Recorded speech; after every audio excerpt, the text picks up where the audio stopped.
Halo para Rebahners, selamat datang di channel Bang Dewa. Kali ini Bang Dewa akan menceritakan alur cerita film tentang seorang pria yang memiliki kekuatan fisik setara superhero. Tapi si pria ini tidak menyadarinya, sampai sebuah kecelakaan kereta api yang hebat menimpa dirinya. Tapi sebelum itu Bang Dewa akan memberikan giveaway sebuah iPhone 17 jika channel Bang Dewa ini berkembang nantinya. Giveaway ini diberikan kepada subscriber Bang Dewa yang like dan komen konten-konten dari Bang Dewa. So, jangan berlama-lama lagi, mari kita mulai alur cerita filmnya. Cekidot! Elijah?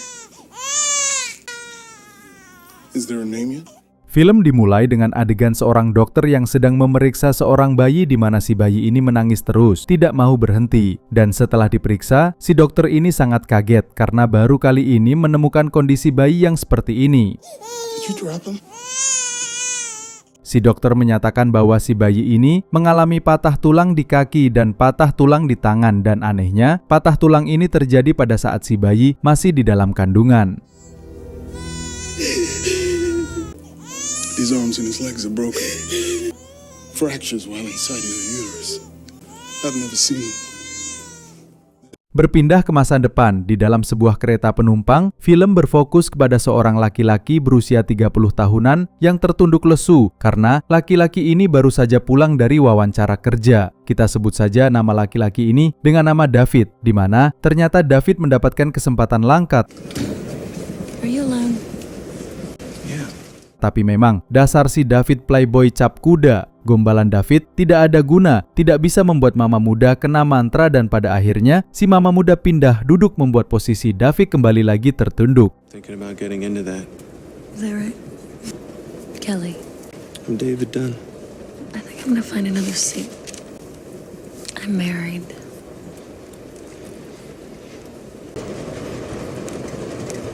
Sampai suatu ketika, David merasakan suatu keanehan pada kereta, dan kondisi ini tidak hanya David sendiri yang menyadarinya.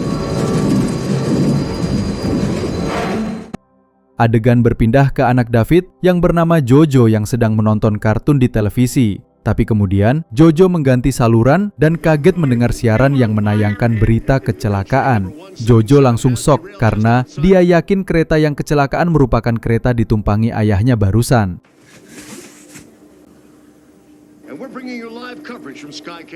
Berpindah ke David yang ternyata terbangun di IGD rumah sakit. Entah bagaimana caranya, ternyata David selamat, dan ternyata hanya dia satu-satunya orang yang selamat dari kecelakaan kereta yang begitu hebat. Lebih luar biasanya lagi, kondisi David sehat walafiat, tidak ada patah tulang, bengkak, luka lecet yang terdapat di badan David membuat si dokter heran dan ingin menanyakan ke David beberapa pertanyaan. Tapi, karena begitu sibuknya keadaan, David diperbolehkan pulang dan dijemput oleh keluarganya. You will officially be the only survivor of this train wreck. And two, you and this man, because you didn't break one bone. You don't have a scratch on you. Dan sepertinya hubungan David dengan istrinya yang bernama Audrey sedang tidak baik-baik saja, di mana mereka tidak mesra dan menjalani pernikahan ini hanya untuk membuat anaknya bahagia. Sesampainya di rumah, David memberitahukan ke istrinya bahwa dia tidak lulus dalam wawancara kerja. Lalu David pergi ke lantai atas karena ternyata David dan istrinya tidur terpisah. Oh, just not now. I'm still moving there. I'm still going to, I don't think I got the job. Good night. Beberapa hari kemudian, sepulang dari gereja, David mendapatkan surat aneh yang diselipkan di mobilnya. Surat yang berisikan pertanyaan yang membuat David jadi kepikiran.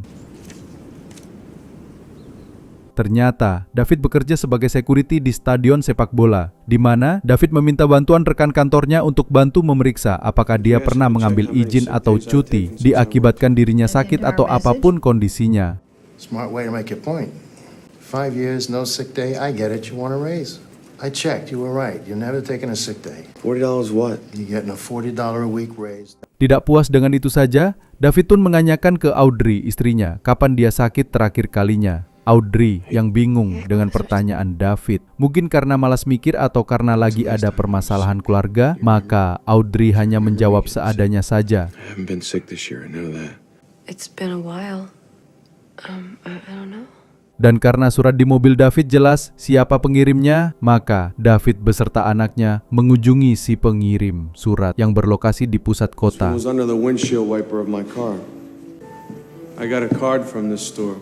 Ternyata si pengirim surat bernama Elijah Price yang diberi julukan Mr. Glass, di mana orang ini merupakan kolektor komik dan mempunyai sebuah galeri megah untuk koleksi Car komiknya. accident.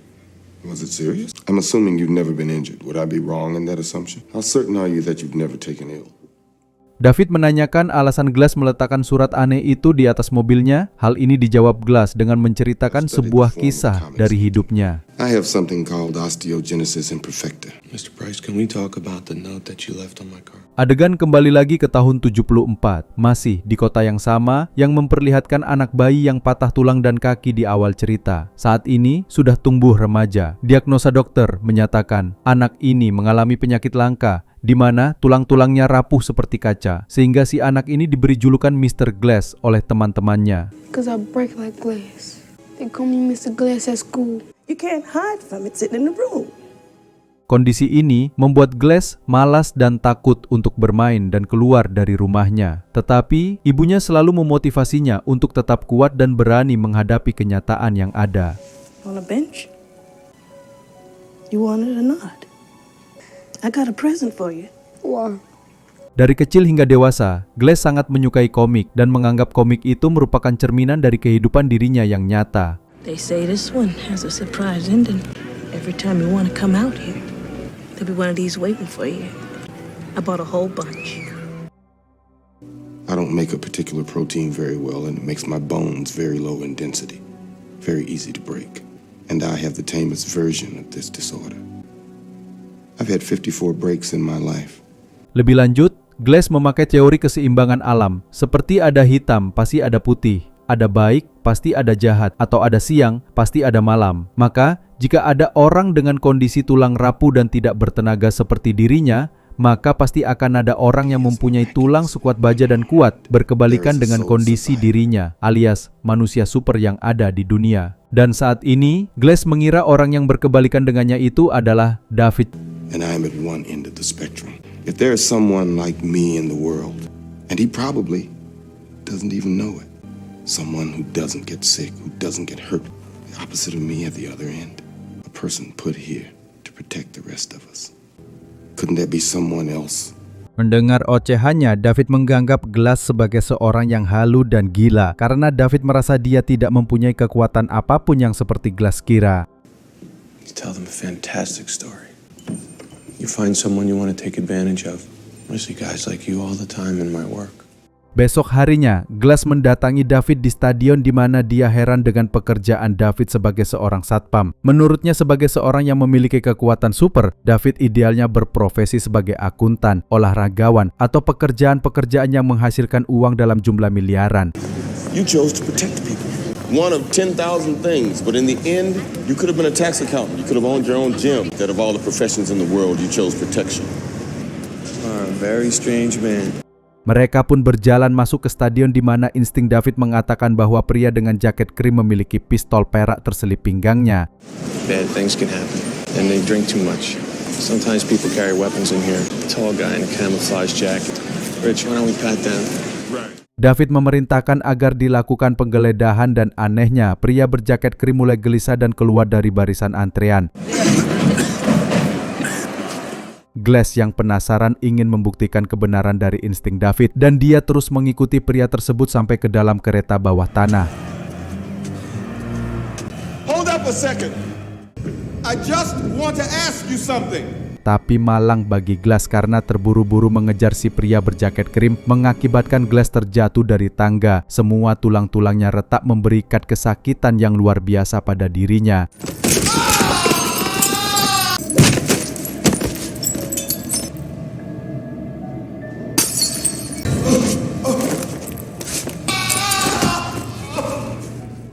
Tapi seketika Glass tersenyum bahagia karena si pria berjaket krim itu memang benar-benar mempunyai pistol perak yang terselip di pinggangnya.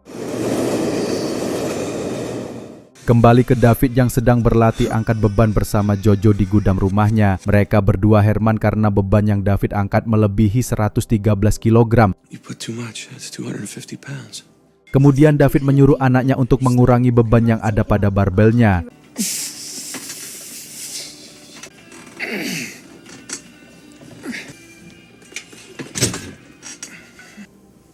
How much is it? 270 pounds. Ternyata Jojo tidak mengurangi beban seperti yang diminta ayahnya, melainkan menambah beban melebihi dari beban yang semula. David pun terheran-heran dengan kemampuannya. Ia menyuruh Jojo untuk menambah lagi beban yang tersedia. Jika kurang maka ditambah dengan beban kehidupan yang ada pada keluarganya.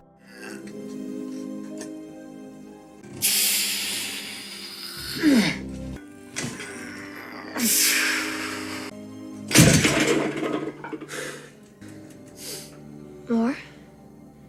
Dan seperti yang sudah dikira, dengan mudah David mengangkat beban yang ada, membuatnya memikirkan perkataan Glass yang ternyata ada benarnya.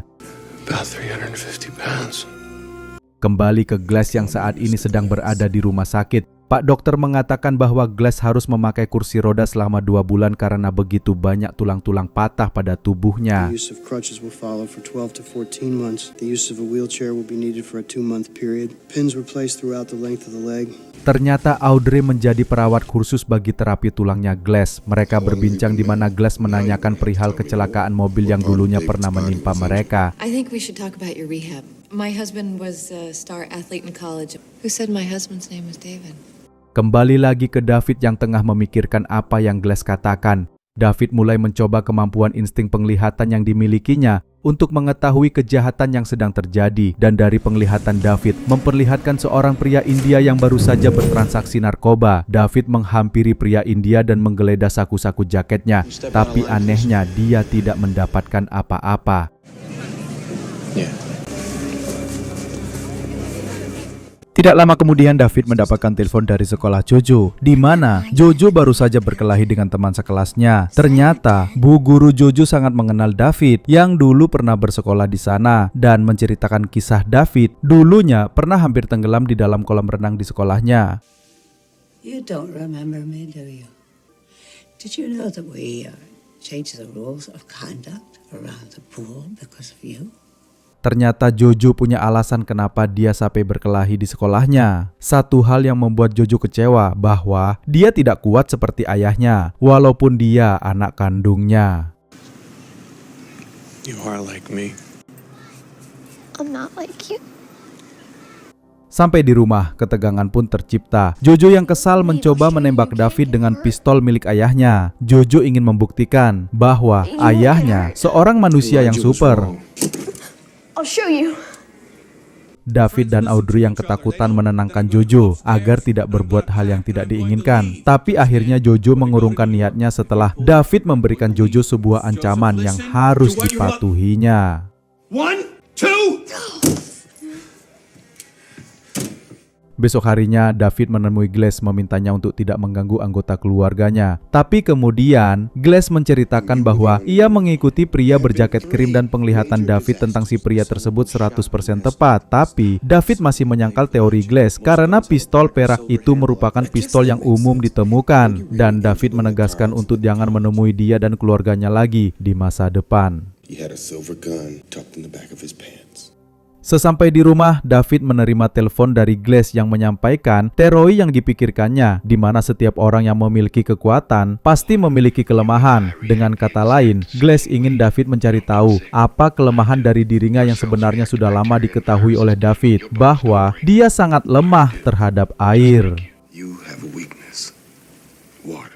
Masih dengan rasa penasarannya, David mengunjungi puing-puing kereta yang ditumpanginya dan akhirnya David mengambil sebuah kesimpulan. Melihat posisi duduknya di kereta, membandingkan dengan kondisi kereta yang ada, maka dia tidak akan mungkin selamat dari kecelakaan yang begitu hebat.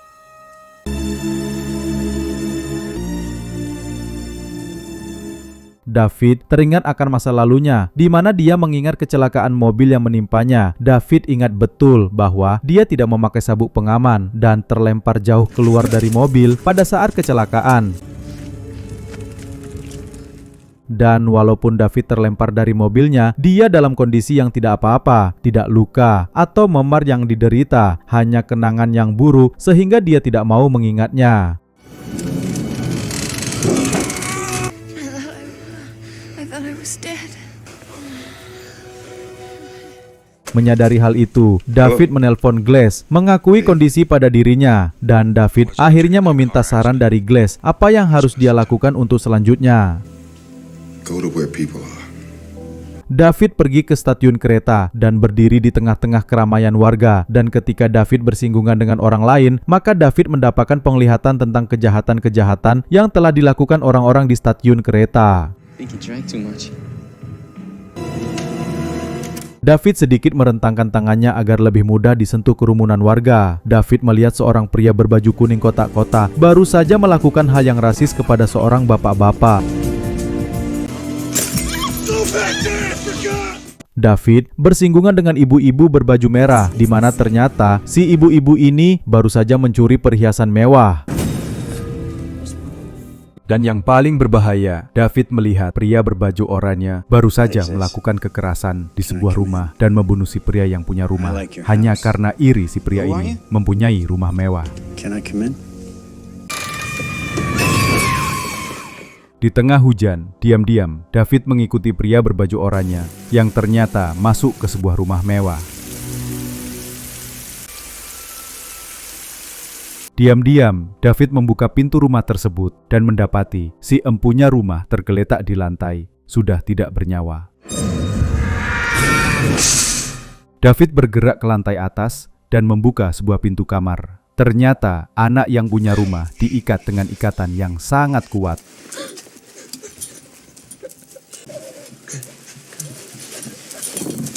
David bergerak ke kamar selanjutnya, di mana dia melihat ibu-ibu muda terikat hampir tidak bernyawa. David bergerak ke teras kamar tanpa menyadari si pria mendorong David sehingga terjatuh dari teras atas. David terjatuh ke atas kolam renang, di mana David saat ini terjatuh ke air yang sudah jelas merupakan kelemahan dari kekuatan David.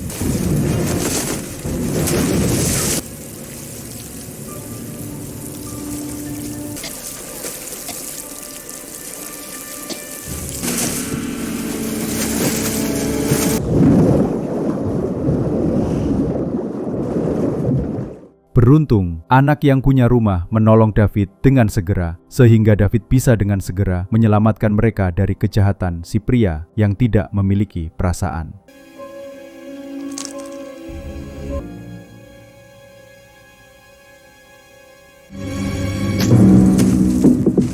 David kemudian berjalan ke lantai atas dan melumpuhkan pria gila ini. Si pria mencoba melawan, berusaha melepaskan kuncian pada lehernya. Tapi kekuatan David belum bisa ditandingi oleh si pria, di mana David melumpuhkan pria ini hingga dia tidak bernyawa. Pagi harinya, David sarapan bersama keluarganya. David memberikan koran ke Jojo yang berisi artikel seorang pahlawan yang menyelamatkan 2 anak.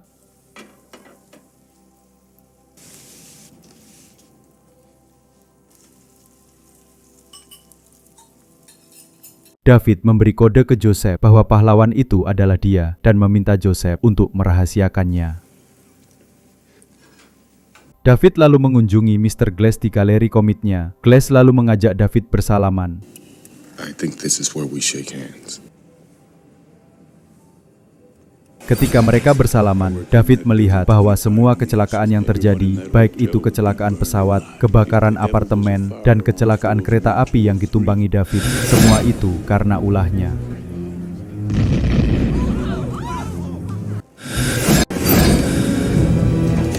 Passengers aren't allowed in there.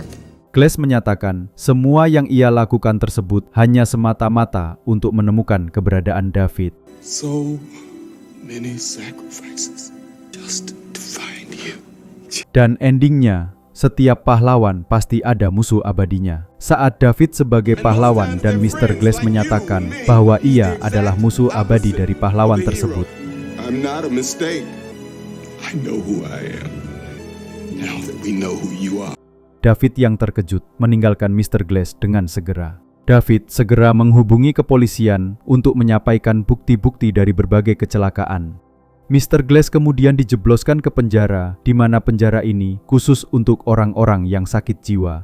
Film pun tamat. Bagaimana para Rebanners alur cerita film Unbreakable barusan?